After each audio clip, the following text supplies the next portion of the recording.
Hello అండి, అందరికీ నమస్కారం. Welcome back to our channel. ఈరోజు నుండి మోహిత ఆడియో నవల్ ప్రారంభిస్తున్నాను. మీ అందరికీ నచ్చుతుందని అనుకుంటున్నాను. ఇప్పుడు కథలోకి వెళ్దాం. మోహి మోహి దూర తీరాల్లోంచి ఎక్కడో వినిపిస్తున్నట్టుగా ఉంది ఆ పిలుపు. గాఢ సుషుప్తిలో ఉన్న మోహిత కళ్ళు బద్ధకంగా, బరువుగా, అయిష్టంగా సుఖ సరస్సు ఒడ్డున యోగనిద్రలో ఉన్న ఆత్మానందం కౌగిలి నుంచి బలవంతంగా ఈ లోకంలోకి లాక్కు వస్తున్నట్టుగా విడివడ్డాయి. కిటికీ తలుపు మీద పిచ్చిక ఎక్కి కూర్చుని ఒకటే అరుస్తోంది. మోహి, శాంతమ్మ గారి పిలుపు మళ్ళీ వినిపించింది. బద్ధకంగా పలికిన మోహిత కళ్ళు శాంతం మెలకు వచ్చినట్టు విడివడ్డాయి. కానీ పక్క మీద నుంచి లేవాలని అనిపించటం లేదు. కాస్త పక్కకు తిరిగి దిండులో ముఖం దాచుకుని పడుకుంది. వంట ఇంట్లోంచి పంపులో నుంచి నీళ్లు పడుతున్న చప్పుడు, గిన్నెల శబ్దం కలిసి వినిపిస్తున్నాయి. దేవుడి దగ్గర నుంచి అగరత్తుల సువాసన కాఫీ సువాసనతో మిశ్రమంగా మారి వచ్చి నాసికాపుటాల్ని ఉత్తేజపరుస్తున్నాయి. మోహిత నిద్రాభారంతోనే కళ్ళు మూసుకుని ఊపిరి కాస్త గట్టిగా నాన్న కాఫీ తాగుతూ పేపరు తిప్పే పేజీల శబ్దం తన నిత్య జీవితంలో ఉదయం ఆరంభానికి వెలిగే అనుభూతి తోరణాలు. మనిషి మనసుకి, పరిసరాలకి, శబ్దాలకి మధ్య తెలియకుండానే అవినాభావ సంబంధం. మీరు అసలు ఎప్పుడూ ఆ పని చేయాల్సింది, అమ్మ ఎవరితోనో అంటోంది. నా సంగతి తెలుసుగా, అంతా వాడి ఇష్టానికే వదిలేస్తాను. కానీ ఒక్కోసారి అది సరిగ్గా జరగదు. ఎవరిదో కొత్త గొంతు. మోహి, శాంతమ్మ గారు మళ్ళీ పిలిచింది. మోహిత మంచం మించి లేచి కూర్చుంది. ఎవరో బంధువులు వచ్చినట్టున్నారు. ఈ ఇంటికి ఎప్పుడు ఏ క్షణంలో ఏ బంధుమిత్రులు వస్తారో ఎవ్వరికీ తెలియదు. వంట చేస్తే అది ఇంట్లో సభ్యులే తింటారని గ్యారంటీ ఏమాత్రం లేదు. రాత్రి అయితే ఈ పక్క ఎవరికి ఇచ్చి ఏ చాప పరుచుకుని పడుకోవాల్సి వస్తుందో తెలియదు. మోహిత లేచింది. గదిలో నుంచి బయటకు వచ్చింది. మోహి మళ్ళీ కేకబెట్టబోతున్న శాంతమ్మ గారు కూతుర్ని చూసి ఆగిపోయింది. కూతురిని చూడగానే ఆవిడ కళ్ళు వెన్నెల సరస్సుల్లా అయ్యాయి. మోహి, ఆ పిలుపులోనే ఎంత గారాబం! ఇదిగో పరిమళ అత్తయ్య గారు 1954లో విశాఖపట్నంలో మన ఇంటి ప్రక్కన జానకమ్మ గారి ఇంట్లో అద్దెకుండేవారు. మోహితకి నవ్వు వచ్చింది.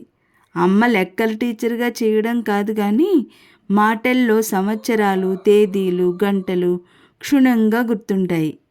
డైనింగ్ టేబుల్ దగ్గర కూర్చుని ఉన్న పరిమళ గారు అమ్మ ప్లేట్లో పెట్టిన బీన్స్ వలుస్తోంది. తెల్లటి చేతులకి ఆకుపచ్చ రంగు గాజులు ఎంతో అందంగా ఉన్నాయి. మోహిత నమస్కరించింది. రా అమ్మా రా. ఏమిటి, తెల్లవారేసరికి మా ఇంటి మీదకి దండయాత్ర చేసినట్టు వచ్చారు అనుకుంటున్నావా? ఆవిడ నవ్వుతూ అంది. చక్కటి పలువరుస, ముఖాన పెద్ద బొట్టు, ముఖం చాలా కళగా ఉంది.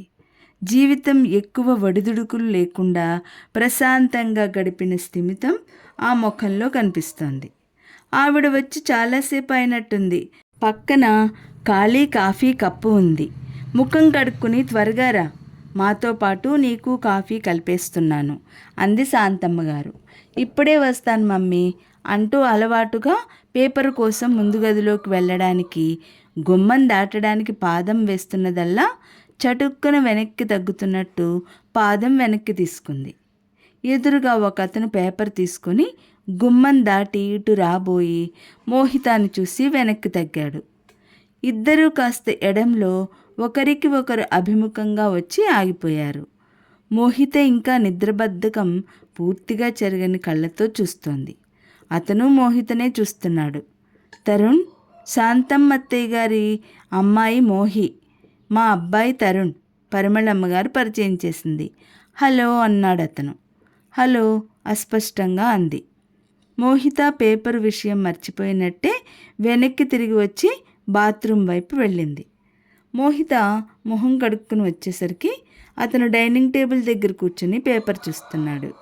మోహి, ఇలా రామ్మ కాఫీ తీసుకెళ్ళి అత్తయ్య గారికి తరుణ్కి ఇవ్వు అంది శాంతమ్మ. వద్దు వదిన గారు, ఒకసారి తాగాను కదా అంది పరిమళమ్మ. ఇప్పుడెక్కడా, మీరు వచ్చి 46 నిమిషాలు అయింది. నేను మర్చిపోయాననుకుంటున్నారా?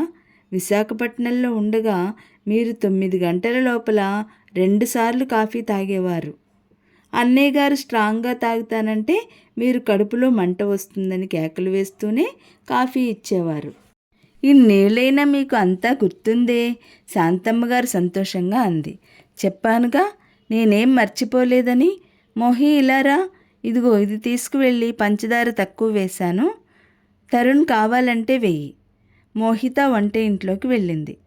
తల్లి ఇచ్చిన కాఫీ గ్లాసులు తెచ్చి డైనింగ్ టేబుల్ దగ్గర వారికి ఎదురుగా పెట్టింది. తరుణ్ని అడిగావా? పంచదార కావాలేమో. శాంతమ్మ గారు మళ్ళీ కేక పెట్టింది. మోహిత తరుణ్ వైపు చూసింది. అతను కాఫీ తాగి చూశాడు. పేపర్ చూస్తూనే తలెత్తకుండానే ఎడం చేయి ఎత్తి చాలు అన్నట్టు సూచించాడు. మోహి, అమ్మా ఇలారా, వరండాలో నుంచి తండ్రి పిలిచాడు. వస్తున్నా డాడీ. మోహిత వెళ్ళింది. అక్కడ తండ్రి కూర్చుని ఆయన వయసే ఉన్న మరొక ఆయనతో మాట్లాడుతున్నారు. ఇద్దరూ నవ్వుతూ కబుర్లు చెప్పుకుంటున్నట్టు ముఖాలు చాలా ప్రసన్నంగా ఉన్నాయి. మోహిత తండ్రి కుర్చీ దగ్గరగా వెళ్ళి నిలబడింది. రమానంద్, ఇదిగోరా మా అమ్మాయి మోహిత అన్నారు విశ్వనాథం గారు సగర్వంగా. మోహిత నమస్కరించింది. రమానందం గారు ఆనందంగా చూస్తూ, ఒరేయ్ ఒరేయ్, ఎంత బంగారు తల్లి, నీ ఇంట్లో పుట్టి పెరుగుతోందని ఒక్కసారైనా తెలియజేశావా అన్నారు నిష్ఠూరంగా. అంతలోనే మోహితతో, చూడమ్మా, మీ నాన్న నాకు ఎంత ద్రోహం చేశాడో అంటూ ఫిర్యాదు చేశారు. తప్పు నాది కాదురా, నీది. విశాఖలో అంతగా ఒకరికి ఒకరు ప్రాణంగా ఉండేవాళ్ళమా.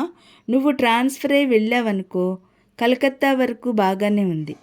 నేను విశాఖ నుంచి బెంగళూరు వెళ్ళిన తర్వాత ఉత్తరాలు మిస్ అయ్యాయి. దానితో ట్రాక్ చెరిగిపోయింది.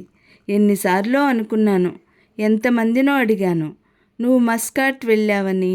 4 ఏళ్ల తర్వాత బాబ్జీ అన్నాడే కానీ అడ్రస్ తెలియలేదు. నేను ఎప్పుడూ నిన్ను మర్చిపోలేదురా. మోహి, లోపల నుంచి శాంతమ్మ గారు మళ్ళీ పిలిచింది. మోహిత లోపలికి వచ్చింది. ఏమిటి మమ్మీ అంది. ఈరోజు మీ ఆఫీస్కి సెలవు పెట్టాలి. ఎందుకు మమ్మీ? మధ్యాహ్నం మనం తరుణ్ కోసం పిల్లని చూడడానికి పెళ్లి చూపులకు వెళ్తున్నాం. నేను ఎందుకు? అత్తయ్య నువ్వు ఉండాలి అంటోంది. పిల్లని నువ్వు సెలెక్ట్ చేయాలట. మోహిత కనుబొమ్మలు ముడిచింది. ఇది బాగుంది, నాకేం తెలుస్తుంది? తెలిసేదేముందిలే, పిల్ల బాగుందో లేదో చెప్పు చాలు. వాళ్ళు అడిగారు, మనం కాదనకూడదు. వారి అభిరుచులు ఏమిటో నాకేం తెలుసు మమ్మీ. ఈ లోపల నువ్వు ఒక్కసారి తరుణ్తో మాట్లాడు. ఊరుకో మమ్మీ, నీది మరీ చాదస్తం. మోహిత విసుక్కుంది. ముక్కు మొహం ఎరుగని వాళ్లతో పెళ్లి గురించి మాట్లాడటమా? మోహితకి ఈ విషయం వినగానే చాలా చిరాకుగా అనిపించింది. అతనికి దగ్గర 30 సంవత్సరములు వస్తున్నట్టే ఉన్నాయి. అలాగే ఉన్నాడు.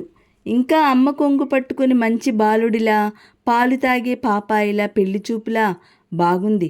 అమ్మకి నచ్చితే చేసుకుంటాడు కాబోలు. అమ్మ కనుసన్నలలో ఆవిడ ఇష్టాయిష్టాలకి ప్రాధాన్యత ఇస్తూ కాపురం చేస్తాడు. భగవంతుడా, ఈ దేశంలో మగపిల్లలని, వారు చేసుకున్న పిల్లల్ని ఆ దేవుడే రక్షించాలి. వీళ్ళు చేసే ఈ వేషానికి తను తోడుగా వెళ్ళాలన్నమాట. రేపు ఇది ఆఫీసులో తెలిస్తే ఇంకేమైనా ఉందా?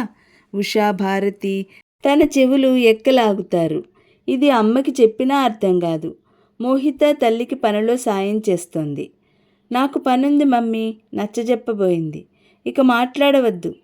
కానీ మమ్మీ, మాట్లాడవద్దన్నానా అంది శాంతమ్మ. ఆ ఇంట్లో ఆవిడ నిర్ణయానికి తిరుగులేదు.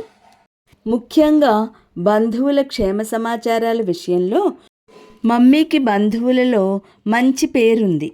ఆ పేరు నిలబెట్టడానికి అప్పుడప్పుడు తనని నాన్నని ఇలా ఇష్టం లేకపోయినా ఆవిడ ఆజ్ఞలు అమలుపరిచేలా శాసిస్తూ ఉంటుంది. తరువాత ఏం జరిగిందో రేపటి వీడియోలో తెలుసుకుందాం. ఈ వీడియో తప్పకుండా లైక్ చేయండి, షేర్ చేయండి. మొదటిసారిగా చూసిన వాళ్ళు సబ్స్క్రైబ్ చేసుకోండి.